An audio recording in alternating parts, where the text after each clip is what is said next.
Hi friends, my effort in the previous videos had been to make you familiar with the different kinds of words and their types that we use in everyday life. As I told in the very first video, all the words that we use in English are put into 8 types or 8 parts of speech. That is, for speech or to talk, we use words. And all these words are of 8 types, that is 8 parts of speech. Hope you remember them. They are noun, pronoun, adjective, verb, adverb, preposition, conjunction and interjection. We are familiar with all these parts of speech now. And now it is the time that we start learning how to use all these in sentences. And so we should know more about sentences. Sentences are of 4 kinds: assertive or declarative sentences, interrogative sentences, imperative sentences, and exclamatory sentences. And today let us learn in detail about all these 4 kinds of sentences. First of all, let us find out what an assertive sentence is. A sentence which declares or asserts a statement, feeling, opinion, incident, event, history or anything is called an assertive sentence. An assertive sentence starts with a capital letter and ends with a full stop or a period. Assertive sentences can be either affirmative or negative. Remember, a sentence in English always starts with a capital letter and assertive sentences end with full stop. And look at this example. Alex is a good cricket player.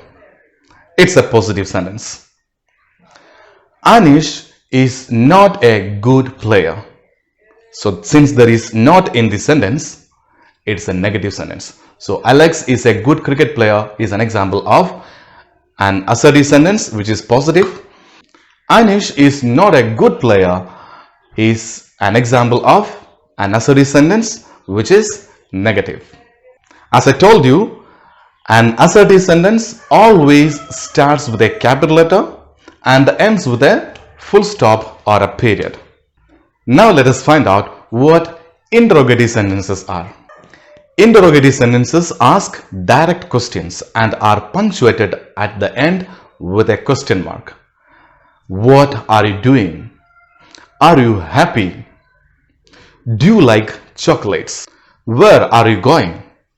Remember, in English, a sentence always starts with a capital letter. So, an interrogative sentence also starts with a capital letter and ends with a question mark. Now let us find out what imperative sentences are. The sentence which is used to convey a command, a request, a wish, permission or a forbiddance is called an imperative sentence. This type of sentence always takes the second person, that's you, for the subject, but most of the time the subject remains hidden. Look at this example. Bring me a glass of water. It's actually you bring me a glass of water, but you, the second person pronoun, is hidden. See the other example. Don't ever touch my phone. Actually it is you don't ever touch my phone. Another, God bless you. Pass the salt please. That's all about imperative sentences. Remember, imperative sentences are used to convey a command, a request, a wish, permission or a forbiddance. So that's all about imperative sentences. Now let us find out what an exclamatory sentence is. An exclamatory sentence makes a statement that conveys a strong emotion or an excitement. An exclamation mark is put at the end of the sentence. Look at this example. What a wonderful performance it was. It starts with a capital letter and ends with an exclamation mark. Other example. How beautiful this city is. Remember to put an exclamation mark at the end of an exclamatory sentence. And that's all about different kinds of sentences. Remember, there are 4 kinds of sentences: declarative or assertive sentences, interrogative sentences, imperative sentences, and exclamatory sentences. Remember, understanding of these four kinds of sentences is very important because when we study tenses, active and passive voice, and direct and indirect speech, we will be using all these different kinds of sentences. And do you want to make a big improvement in speaking, writing and understanding English? One of the best ways to do that is by mastering English tenses. This means understanding the difference between saying I work or I am working, I have worked or I had worked, and so on. Tenses tell us when something happened, and whenever you communicate in English, you are using an English tense. The only question is, are you using the right tense? In the next series of lessons, you will learn all of the English tenses. These are full, complete classes for anyone who wants to speak, write or understand English more easily and clearly.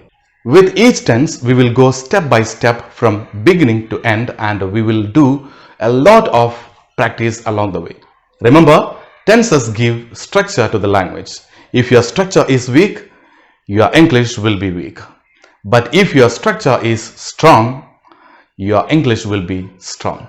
So join me in this program to master the English tenses so that you can communicate fluently and confidently in English. And so make sure that you don't miss the series of lessons on tenses. Thank you and see you in the next video.